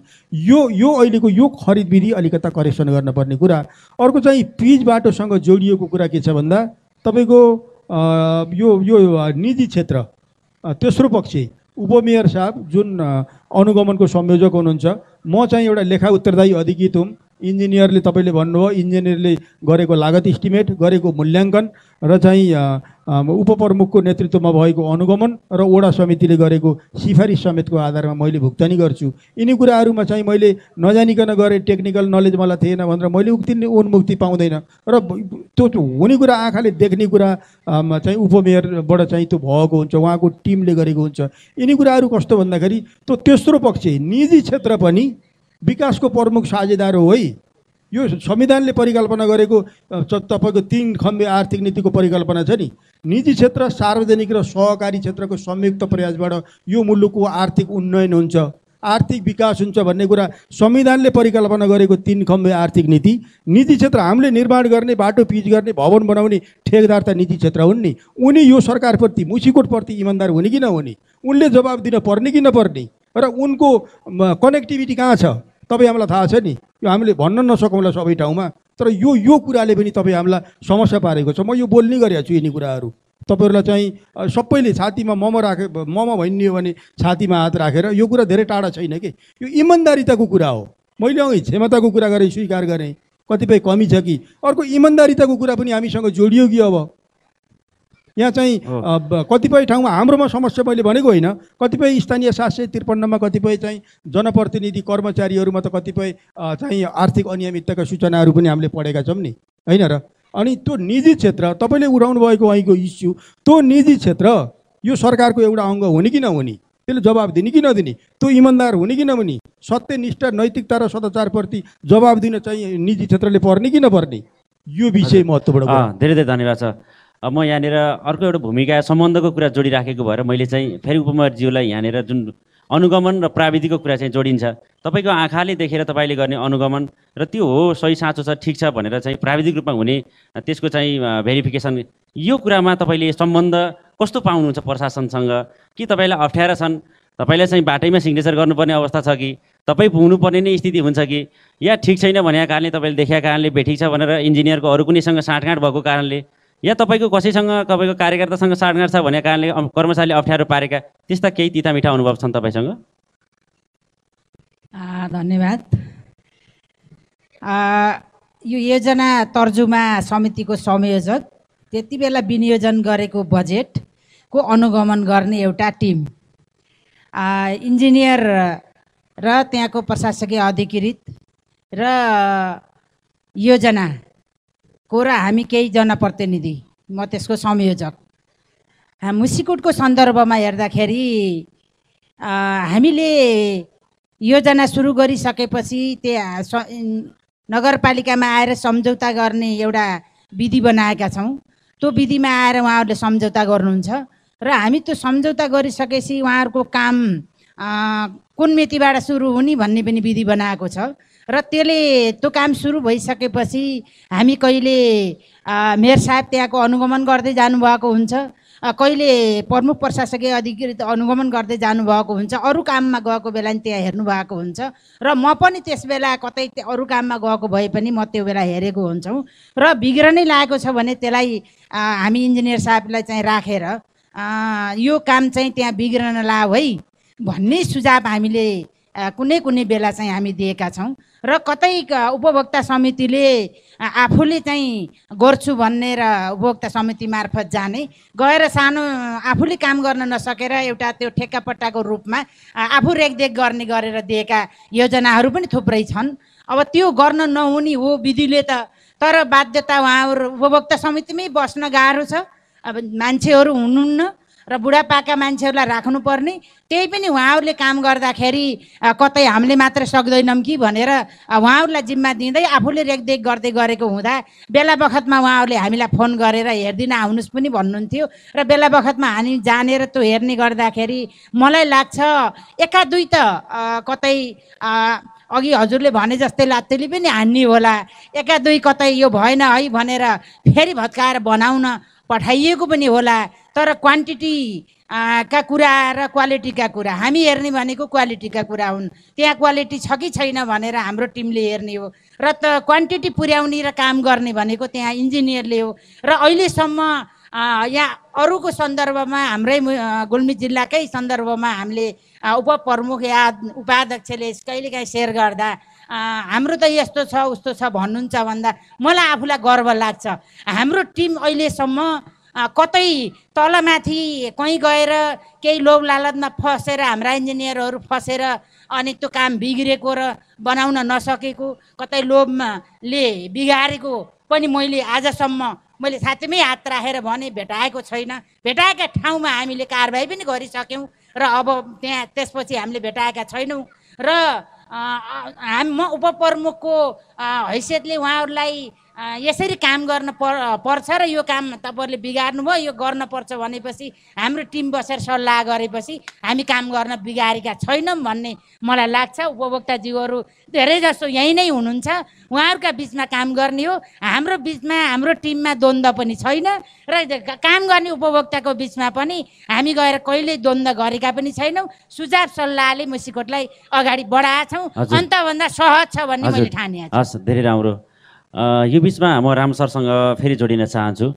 जस्तो जनप्रतिनिधिज्यू कर्मचारीज्यू बिचको जुन सम्बन्धको कुरा तपाईँले आफूले भोगे देखे अनुसार त्यस्तै सम्बन्ध छ जस्तो लाग्छ सम्बन्ध कस्तो हुनुपर्थ्यो तपाईँको आफ्नो हिसाबमा पनि र उहाँहरू बिचको सम्बन्ध त्यस्तो होला या तपाईँले बाहिर देख्दा तपाईँ बागलुङको पनि स्थानीय भएको हिसाबले राजनीतिक दल र कर्मचारी बिचको सम्बन्ध तपाईँ आफ्नो अनुभवमा कस्तो छ? खास गरी हामीले जुन विषयमा एउटा अन्तर संवाद गरिरहेका छौँ, हाम्रो संविधानले जनताको सबैभन्दा नजिकको व्यवस्था भनेको स्थानीय तहलाई भन्यो र मान्यो। जनताका सबैभन्दा समस्याहरू बुझ्ने र त्यसको परिपूर्ति त्यही नजिकको सरकारबाट हुन्छ भनेर पनि हामी जनताले यो व्यवस्थालाई चाहिँ स्वीकार गऱ्यौँ। सोही अनुसार हामीले चुनेका रोजेका जनप्रतिनिधि चुनेर पनि पठायौँ। जब व्यवस्था एउटा चक्रमा घुम्छ अथवा त्यसको एउटा परिणाम लिने ठाउँमा पुग्छ, अघि मेयर साहबले पनि भन्नुभयो, प्रशासकीय अधिकारीज्यूले पनि भन्नुभयो, हाम्रोमा त्यस्तो समस्या छैन भनेर उहाँले भन्नुभयो। यो मुसिकोट नगरपालिका लागि सुखद कुरा भन्नुपर्छ। तर मैले यो पनि देखेको छु, नीति बनाउने र विधि बनाउने बेलामा जनप्रतिनिधिले आफै बनाउनुहुन्छ, किनकि उहाँहरूले बनाइदिने हो। त्यसको परिपालनामा चाहिँ कहीँ न कहीँ प्रशासन र जनप्रतिनिधिको बिचको टसल चाहिँ हामीले धेरै ठाउँमा देख्यौँ। त्यसले गर्दाखेरि जति कामलाई कार्यान्वयनको दिशामा अगाडि लैजानु पर्ने हो, त्यो टसलले, त्यो द्वन्द्वले गर्दाखेरि ती कामहरू चाहिँ यत्तिकै बसेको अथवा पूर्वाग्रही हिसाबले चाहिँ फेरि प्रशासनभित्र गुटबन्दी भएका जनप्रतिनिधिहरूले पनि कर्मचारी फेर्नका लागि गरिएका अभ्यासहरू हामीले धेरै ठाउँमा देख्यौँ। त्यसो हुनु चाहिँ के हो भन्दाखेरि हामी स्थानीय स्तरमा नजिकको सरकारमा भएका ती चाहिँ गत्यारोधले कहीँ न कहीँ विकासमा बाधा अवरोध चाहिँ सिर्जना गर्छ कि भनेर जनता सचेत हुनुपर्ने अवस्था पनि हुनसक्छ। त्यो ठाउँमा जनता मात्रै होइन, जनताले अनुमोदित गरेका जनप्रतिनिधि पनि यस्तो अवस्था नआओस् भनेर सचेत हुनुपर्ने हुन्छ। त्यो सँगसँगै जनताको तल्लो स्तरबाट आएका जति पनि सेवाग्राही हुन्छ, त्यसको सेवा प्रदायक ठाउँमा म छु भनेर जो प्रशासन बसेको हुन्छ, उसले पनि यो ठाउँमा मैले त्यो खालको अवस्था सिर्जना गरिदिएँ भने जनस्तरबाट म माथि प्रश्न उठ्छ नै भनेर त्यो प्रशासनिक निकायबाट पनि सचेत हुनुपर्ने अथवा त्यो विषयमा चाहिँ अलि जागरुक हुनुपर्ने अवस्था देखिन्छ।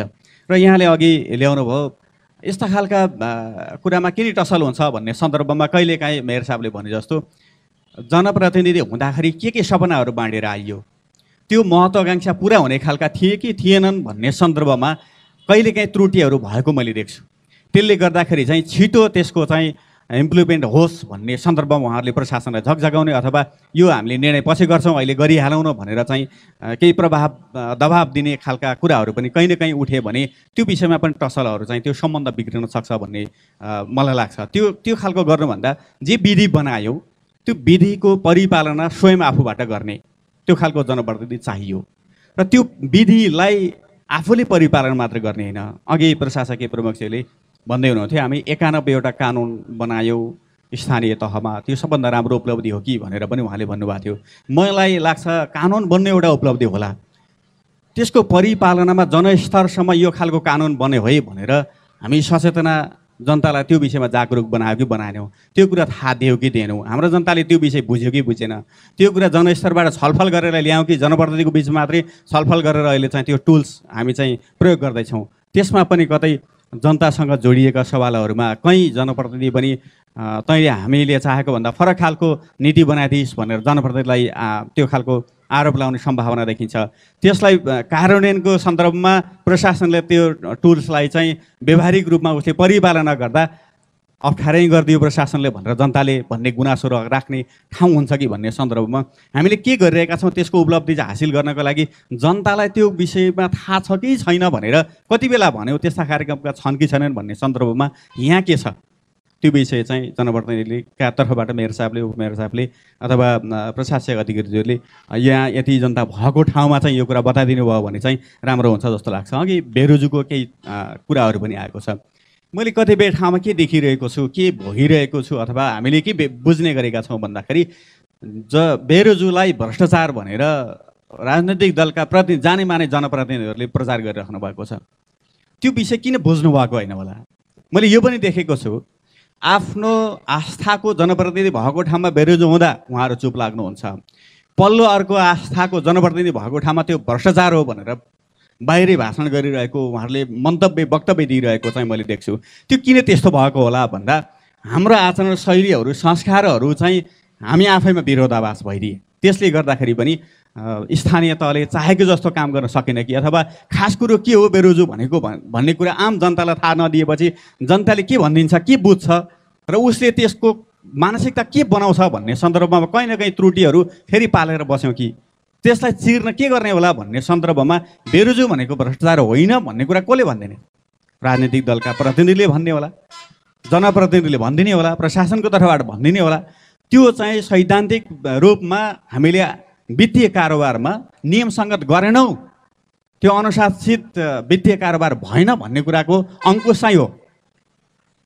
त्यसमा पनि हामीले जनतालाई के बुझायौँ भन्ने सन्दर्भमा कहीँ न कहीँ एउटा अन्तर सम्बन्ध त्यसले के चिज ल्याउँछ भन्दा मैले धेरै ठाउँमा एउटै पार्टीका अथवा एउटै दलका जनप्रतिनिधि सबै चाहिँ छैनौँ।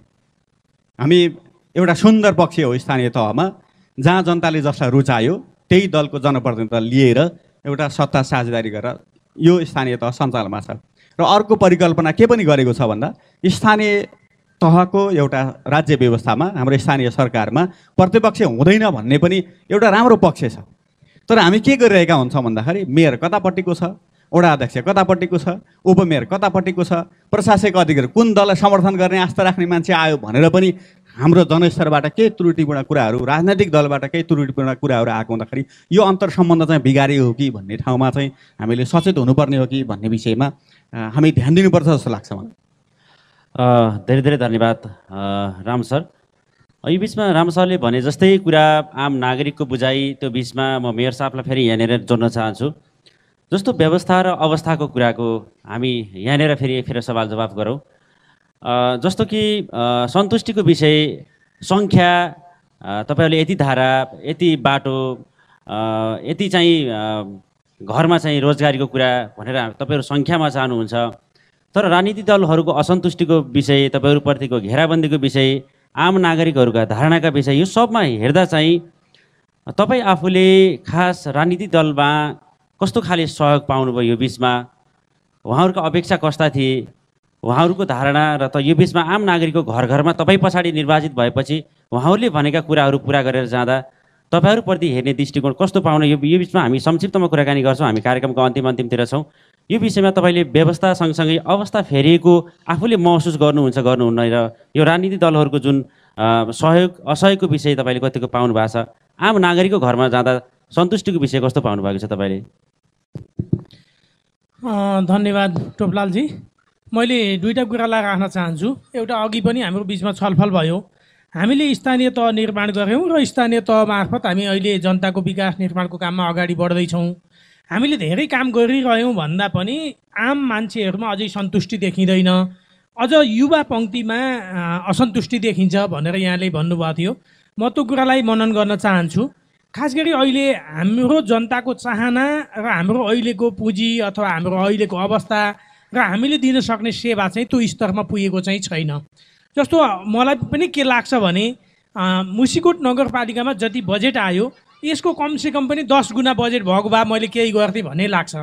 अब हामी निर्वाचित भएर आयौँ, हामी निर्वाचित भएर आउँदा हामीसँग जनप्रतिनिधिको टिम त भयो, कर्मचारीको टिम थिएन। कर्मचारी फुलफिल हुँदै जानुभयो, कर्मचारी अभाव समेत रह्यो यो बिचमा।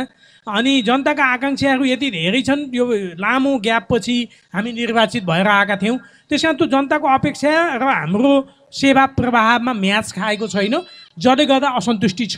र असन्तुष्टि मैले फेरि किन त्यसलाई म नराम्रो मान्दिनँ, त्यो राम्रो हो भन्ने ठान्छु। किन भन्दा असन्तुष्टि भएन भने हामी थप विकास गर्न सक्दैनौँ।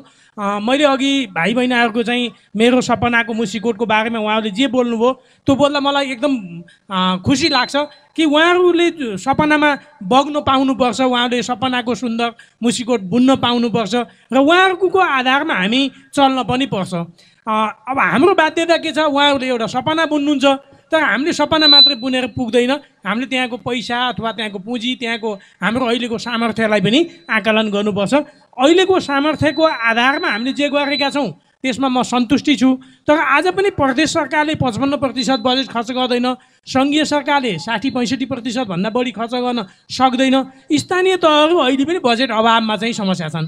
स्थानीय तहमध्ये पनि कतिपयले 5-6 करोड हल्ल्या ल्याउने गरेका छन् अघिल्लो वर्षको बजेट भने, हामीले मुसिकोट नगरपालिकामा 3-3.5 करोड चाहिँ भुक्तानी हल्ल्या ल्याउने गरेका छौँ भनेको एक खाले घाटा बजेटमा हामी छौँ। यो ढङ्गले चाहिँ जहाँ खर्च हुन्छ, जहाँ काम हुन्छ, त्यहाँ थप बजेट दिनेको व्यवस्था हुनुपर्छ भन्ने लाग्छ।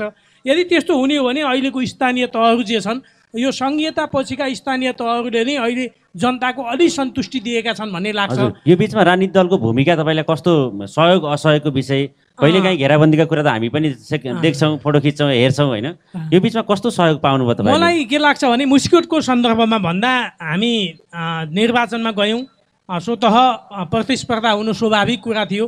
जित हार पनि हाम्रो नजिकको जित हार हो, हाम्रो चाहिँ त्यस्तो चाहिँ ठुलो मतान्तरको केही होइन। यस्तो बिचमा हामी निर्वाचित भएर आयौँ। सुरुमा पराजित हुँदा अलिअलि मानसिकता फरक हुने र हामी विजयी हुँदा हामी अलि फरक मानसिकता हुने यो हामीमा पनि भयो होला, नेपाली काङ्ग्रेसको साथीहरू वा माओवादीको साथीहरूसँग पनि रह्यो होला। तर त्यस्तो मुस्कोट नगरपालिकामा अहिलेसम्म त्यस्तो कुनै ठुलो टसल भएको त्यस्तो स्थिति रहेन।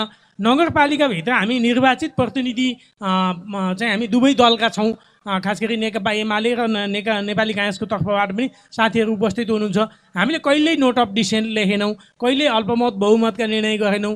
त्यस कारण आम रूपमा हामी मुस्कोटको सन्दर्भमा भन्दा राजनैतिक दलहरू बिचको हाम्रो सौहार्दताकै वातावरण रह्यो भन्ने ठान्छु।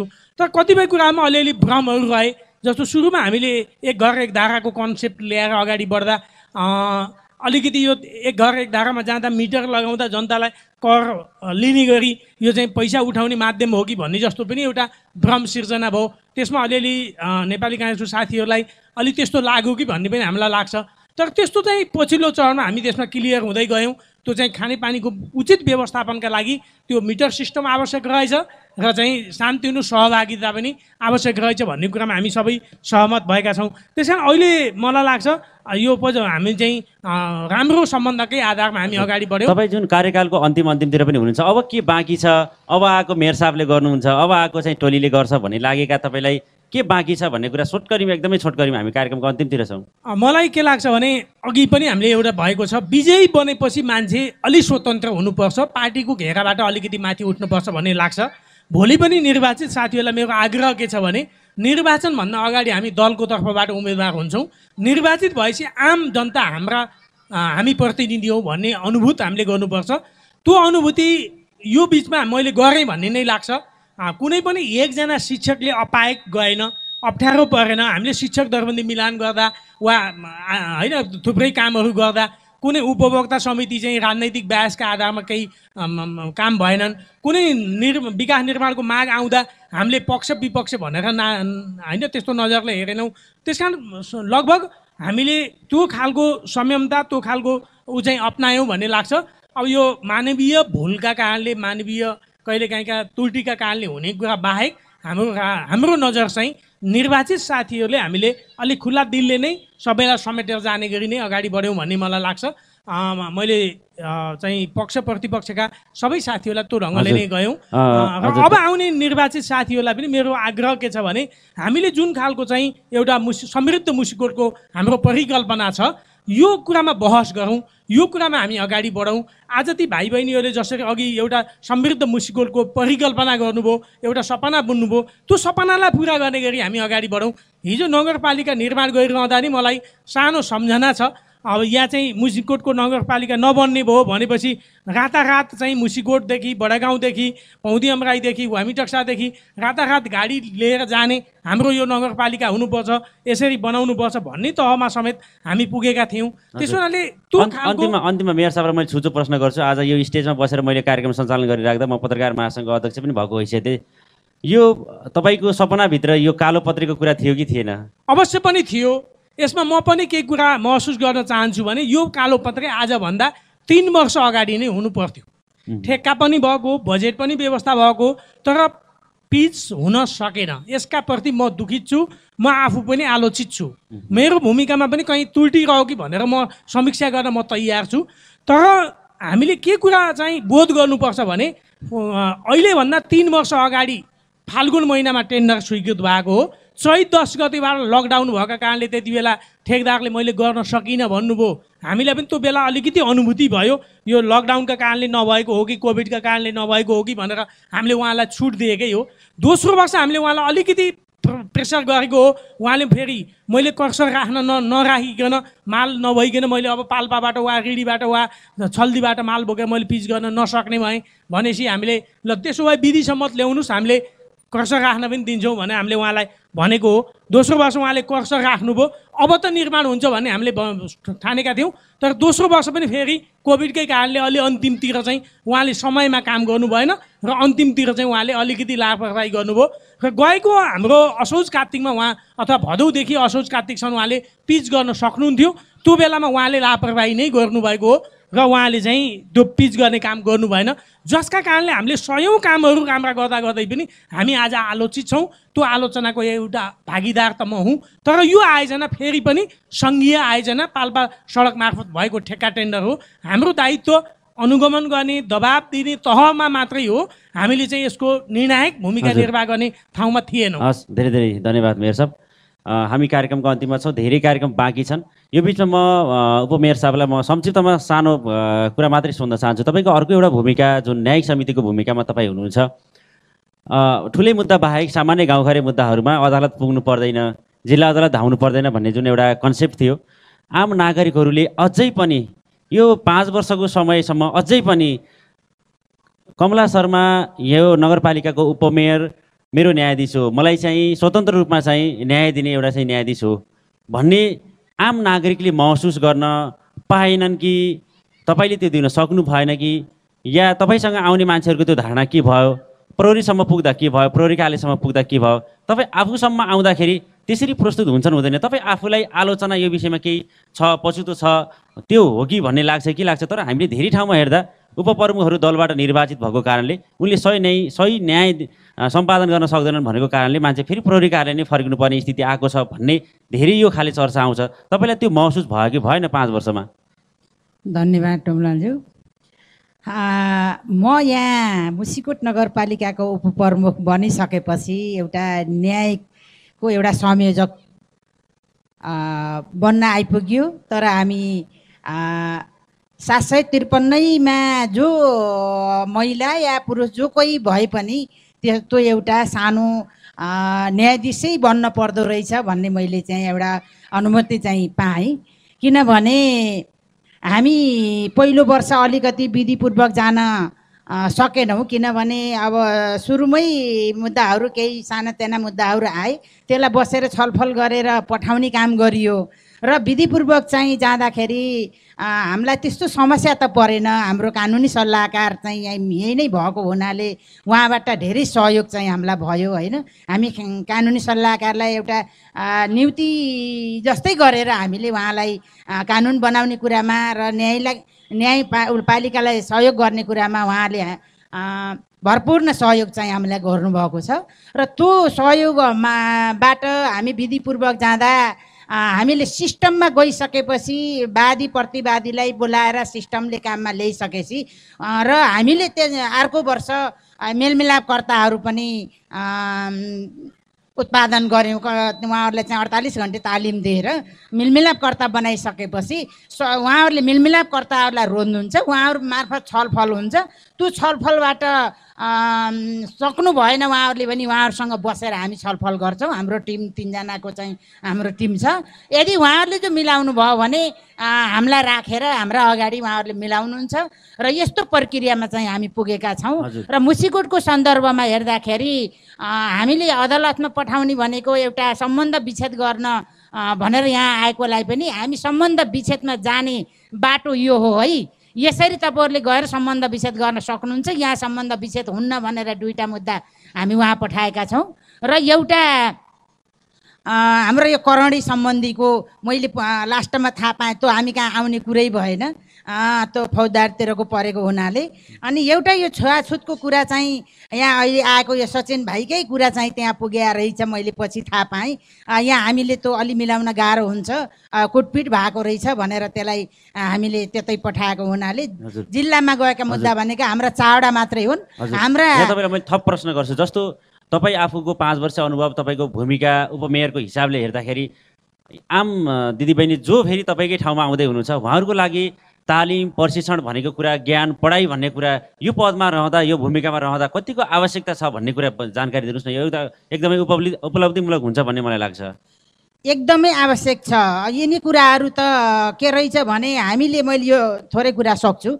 अनि त्यसरी हामीले यहाँ हाम्रा 35वटा मुद्दा मध्ये 4वटा मात्रै हामीले पठाएका छौँ र 6वटा हाम्रो हुन बाँकी छ। अरू हामी यही मिलमिलापबाटै हामी मिलाएका छौँ। त्यो अरू समस्या केही छैन।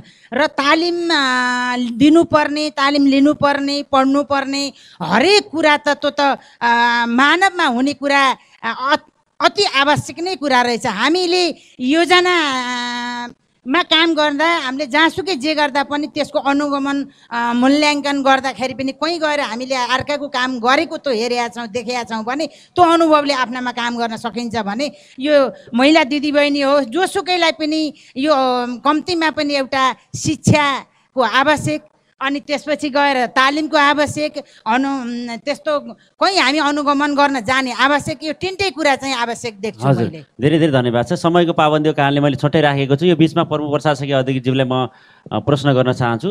एउटा दलबाट निर्वाचित जनप्रतिनिधि तपाईँसँग हुन्छन्, त्यो बाहेक सत्ताभन्दा बाहिर रहने राजनीतिक दलहरूको क्रियाकलाप सम्बन्ध प्रशासनसँग कस्तो हुन्छ?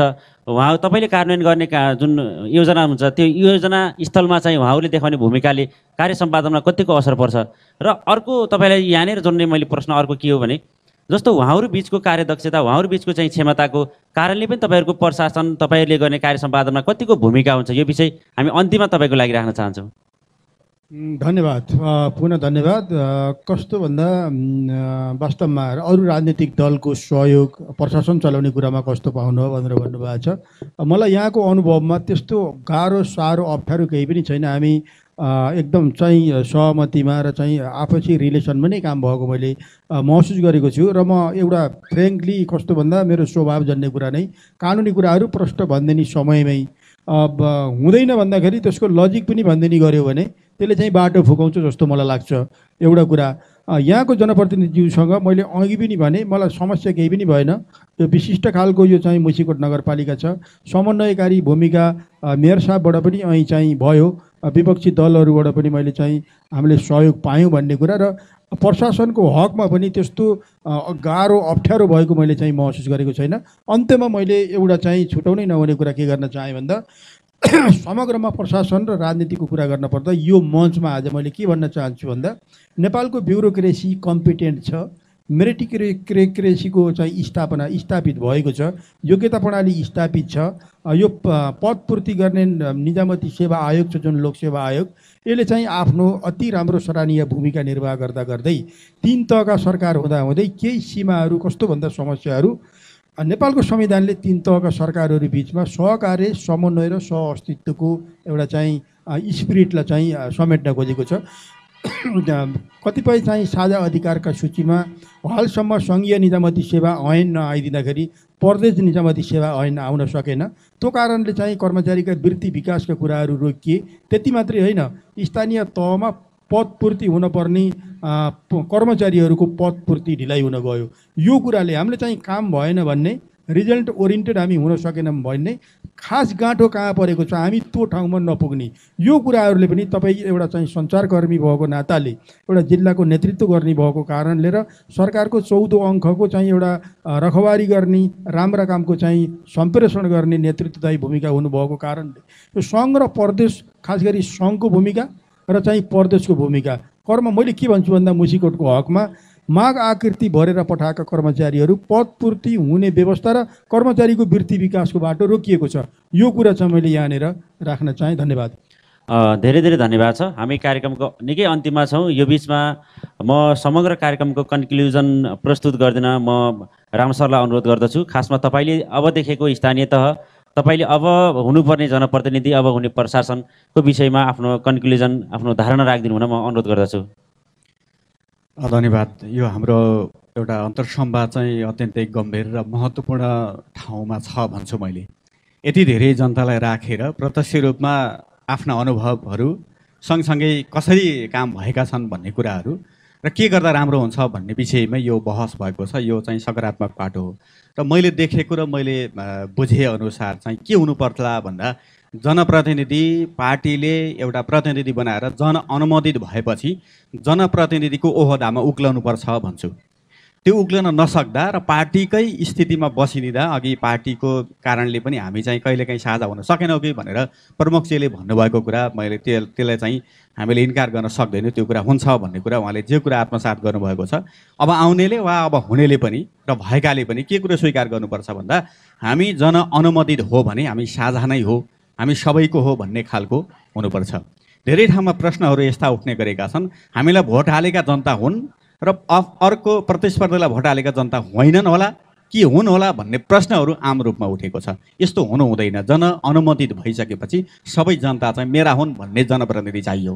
अर्को यो सेवा प्रवाहको सन्दर्भमा जनप्रतिनिधि भनेको अस्थायी प्रशासन, स्थायी प्रशासन भनेको हाम्रो प्रशासनै भयो जसले चाहिँ लामो समयसम्म उसले चाहिँ स्थायी रूपमा काम गरिरहेको हुन्छ।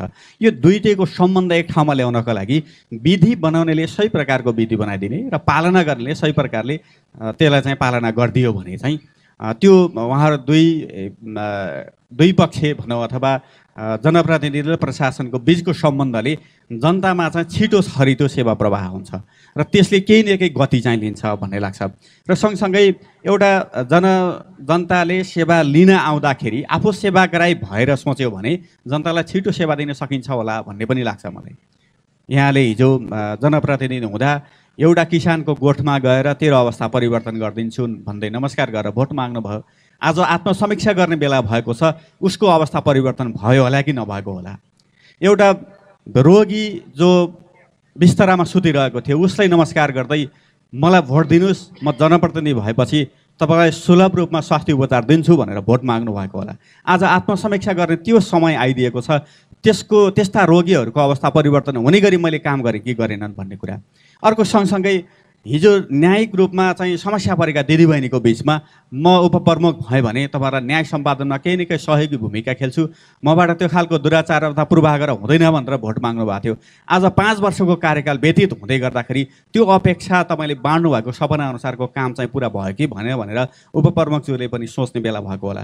अरू वडाध्यक्षहरूले जे भनेर भोट माग्नुभयो र एउटा स्थापित भएर आउनुभयो, ती सपनाहरू चाहिँ कति पुरा भएनन् भनेर चाहिँ नढाँटिकन आत्मसमीक्षा गर्ने समय आएको छ। त्यो सन्दर्भमा अब आउनेले पनि सपना बाँड्दा महत्त्वकाङ्क्षी होइन, के गर्न सकिन्छ, के आवश्यकता हो भन्ने सन्दर्भमा त्यो खालको भूमिकामा रहन जरुरी छ। अर्को मैले देखेको के छ भन्दा हाम्रो स्थानीय तहलाई बलियो बनाउने हो।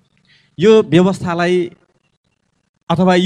कायम राखेर यहीँबाट हामी सेवा सुविधा लिने र दिने गर्ने हो भने राजनैतिक दलहरू पनि बौद्धिक रूपमा उहाँहरू चाहिँ सुझबुझका साथ आफ्नो अभिव्यक्ति दिन जरुरी छ। यानि कि एग्रेसिभ भएर आलोचनाको लागि आलोचना गरेर, गालीको लागि गाली गरेर, तालीको लागि ताली लिएर मात्र यो सम्भव छ जस्तो लाग्दैन। राजनैतिक दलका आचरणहरू पनि फेरिन जरुरी छ। अर्को सँगसँगै त्यसमा देखिएको हामी जनस्तरबाट सेवा लिन जाँदाखेरि मैले प्रशासकीय अधिकृतलाई चिनेको छु, मैले वडा अध्यक्ष चिनेको छु, मैले नगर प्रमुख चिनेको छु भन्दै गर्दाखेरि म एउटा नागरिकले सेवा लिँदा मैले अर्को नागरिकलाई पछि पारेर सेवा लिने खालको भूमिकामा छु कि भनेर म जनस्तरबाट म नागरिकले सोच्नुपर्ने बेला पनि छ। त्यो हुँदा त्यो सिस्टममा जान सकियो भने मात्र हामीले चाहेको जस्तो, हामीले भनेको जस्तो, हामीले बाँडिरहेको समृद्धिका सपनाहरू चाहिँ पुरा हुन्छन् जस्तो लाग्छ। र अन्तमा राज्य व्यवस्थाको अन्तिम राम्रो टुल्स नै के रहेछ भन्दा त्यसको सुशासन के छ भनेर हेर्दो रहेछ। हामी अघि विभिन्न खालका छलफलमा आयौँ, राम्रो गरियो गरिएन, आलोचनाका कुरा, राम्रा पक्षका कुरा जे भने पनि हामीले चाहिँ सुशासन चाहिँ कस्तो छ हाम्रो राज्य व्यवस्थाको भन्ने सन्दर्भमा हामी समृद्धि प्राप्त गर्ने ठाउँमा जान्छौँ भनेर हामीले सोच्दा रहेछौँ। त्यो हिसाबले पारदर्शिता जनप्रतिनिधिको मात्र होइन रहेछ, पारदर्शिता प्रशासनको पनि चाहिँदो रहेछ। प्रशासनिक निकायबाट पारदर्शी भूमिका निर्वाह गर्न सकियो कि सकिन भन्ने कुरामा त्यो निकाय जिम्मेवार, त्यो निकाय आफै पनि जवाफदेही बन्न जरुरी छ। अर्को जनप्रतिनिधि जवाफदेही बन्नु पर्यो, किनकि 5 वर्षपछि अर्को फेरि नि हुँदा अथवा 5 वर्षपछि म यो काम पुरा गरेँ, अब यो कामको लागि मलाई फेरि अनुमोदित गर्नुहोस् भनेर जाँदा उहाँहरू जवाफदेही भएर जानै पर्यो। अथवा ती सपना बाँडेका कुराहरू पुरा भएकै भएन भन्ने सन्दर्भमा तैँले गरिनस् भन्ने प्रश्नको जवाफ त दिनै पर्यो। त्यो सन्दर्भमा जवाफदेही जनप्रतिनिधि आजको खाँचो हो। कतिपय जवाफदेहितामा डराउने, लुक्ने, भाग्ने जनप्रतिनिधि पनि हामीले देखेका छौँ। त्यस्तो जनप्रतिनिधि चाहिँ हामी जनताले नचुनौ भन्छु मैले। त्यस्तो जनप्रतिनिधि हामीलाई चाहिएको होइन। त्यसले चाहिँ विकास गर्न पनि सक्दैन, त्यसले परिणाम ल्याउन पनि सक्दैन। त्यस्तो खालको जनप्रतिनिधि आफै पनि सचेत हौँ, हामी नागरिक सचेत भयो भने पनि त्यसले चाहिँ केही न केही परिणाम ल्याउन सक्छ भन्ने लागेको छ। अर्को सँगसँगै के रहेछ भन्दाखेरि हामीले सूचनाको हकको कार्यान्वयनको सन्दर्भमा नागरिकलाई सचेतना नगराएसम्म जनप्रतिनिधिले चाहेअनुसार उसले सपना बाँडेर अथवा त्यो हामीले बनाएका कानुन हामीले इम्प्लिमेन्ट गरेर त्यसको परिणाम चाहिँ ल्याउन नसक्दै रहेछौँ। जबसम्म नागरिक सचेत हुँदैनन् त्यो अर्थमा हामीले भनेका कुरा हामीले सोचेका कुरा पुरा नहुने रहेछन्। कहीँ अवरोध भएका कुराहरू हामीले देखेका छौँ। उपभोक्ता समितिका मान्छेहरूले आस्थाको भरोसाको आधारमा मलाई देऊ न त्यो भनेका, त्यहीँबाट कमाउन खोजेका, त्यही अनियमितता भएर जनप्रतिनिधिलाई बदनाम गरेका, त्यही अनियमितताका दृष्टान्तहरूमा उपभोक्ता समितिका मान्छेहरू अथवा त्यसमा लागेका मान्छेहरूका कारणले हाम्रा पालिका बदनाम भएका धेरै दृष्टान्तहरू हामी देख्छौँ। त्यसबाट पनि के चिजको आवश्यकता छ भन्दा जनतालाई कसरी सशक्तिकरण गर्ने भन्ने सन्दर्भमा अर्को टुल्स चाहिँ हामीले खोज्नुपर्छ। जस्तो विकास भनेको बाटो बन्नु भवन बन्नु मात्रै रहेनछ, विकास भनेको सशक्तिकरण पनि रहेछ। त्यो टुल्सलाई पनि अवलम्बन गर्न जरुरी छ भनेर हामीले सोच्नु पर्दो रहेछ। त्यो भएर हामीले सोचेको जुन एउटा गणतन्त्र एउटा व्यवस्थामा छौँ हामीले, लोकतन्त्रको बलियो पक्ष भनेको के हो त भन्दा सूचनाको हक नै हो। अघि यहाँ सेवालाई एकछिनमा हामी सेवा प्रवाह गर्छौँ भनेर भन्नुभयो। यहाँहरूले प्रतिबद्धता यसमा पनि दिनुपर्छ, हामीले गरेका कामको हर फेयर चाहिँ तपाईँहरूलाई बुझाउँछौँ, यो काम हामीले गऱ्यौँ भनेर नागरिकलाई सूचना दिने कि नदिने, नागरिकलाई प्रशिक्षित गर्ने कि नगर्ने, त्यो विषय पनि महत्त्वपूर्ण पक्ष हुन्छ। तब मात्र लोकतन्त्र बलियो हुन्छ। हामीले खोजेको भनेको समुन्नत लोकतन्त्र हो। समुन्नत लोकतन्त्रले बल्ल हाम्रो चाहिँ विकासको दिगोपन दिन्छ, हामीले खोजेको समृद्धि भेट्याउँछ, अन्यथा चाहिँ भेट्याउँदैन है भन्ने कन्क्लुजन चाहिँ मेरो छ। हस्, धेरै धेरै धन्यवाद छ। यो बहस, यो छलफल, यो मुसिकोट नगरपालिकाको 5औं नगर स्थापना दिवसको अवसरमा आयोजना गरिएको यो राजनीतिक र प्रशासन बीचको अन्तर्सम्बन्ध विषयक यो परिसंवाद कार्यक्रममा सहभागी मुसिकोट नगरपालिकाका मेयर सोमनाथ सापकोटा, उपमेयर कमला शर्मा, प्रमुख प्रशासकीय अधिकृत खेमानन्द भुषाल र स्वतन्त्र विज्ञको रूपमा रहनुभएका आदरणीय राम सुवेदी सरलाई म धेरै धेरै धन्यवाद दिन चाहन्छु। र यो प्रत्यक्ष प्रसारण सामुदायिक रेडियो सारथीबाट र प्रत्यक्ष रूपमा यहाँ सहभागी हुने तपाईँ सम्पूर्णलाई म एकमुष्टमा हार्दिक धन्यवाद दिँदै यो कार्यक्रम भव्य र सफलताको शुभकामना दिँदै आजको यो परिसंवाद यहीँ सम्पन्न भएको जानकारी गराउँछु। हस्, धन्यवाद, नमस्कार। श्रोता, आजको कार्यक्रम तपाईँलाई कस्तो लाग्यो? कार्यक्रम सुनेपछि तपाईँका मनमा लागेका कुरा हामीलाई राख्न सक्नुहुन्छ। त्यसको लागि रेडियो सारथीको फोन नम्बर 079969590 वा मोबाइल नम्बर 9857788700 वा radiosarathi@gmail.com मा मेल समेत गर्न सक्नुहुनेछ। त्यो बाहेक तपाईँले सुन्दै गरेको सामाजिक सञ्जालमा कमेन्ट समेत गर्न सक्नुहुनेछ। यतिन्जेल कार्यक्रम सुन्नुहुने तपाईँलाई धेरै धेरै धन्यवाद। प्राविधिक कक्षबाट साथ दिने अनिश पाठक र तिलक मगरप्रति आभार व्यक्त गर्दै अर्को श्रृङ्खलामा भेट्ने बाचासँगै आजको कार्यक्रमबाट म कमल पौडेल आज्ञा चाहन्छु। तपाईँको बाँकी समय शुभ रहोस्। नमस्ते।